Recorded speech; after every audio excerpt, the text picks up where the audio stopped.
tere, mina Aston Võsa. Täna saime kõne väga kurvalt Hugo Kahvlilt, kelle kodu Koplis votis kotu tudule. Lähme ohvriga raakima.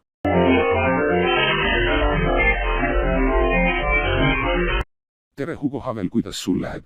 Väga depressiivselt, mul on kodutud terve kodu üle võtnud, kuna kõik teised majad siin on lammutatud, minu oma on ainuke, mis ikka siin on meil juba vesi ja elekter on otsas, aga need kodutud koos enda 5 lastega kasutavad vesilubrikantina, kuna nad liiga vaesed päriselt osta seda. Meil väga sitt. Oi kui kahju. Kuidas su naine Olga Petrov tunneb sellest?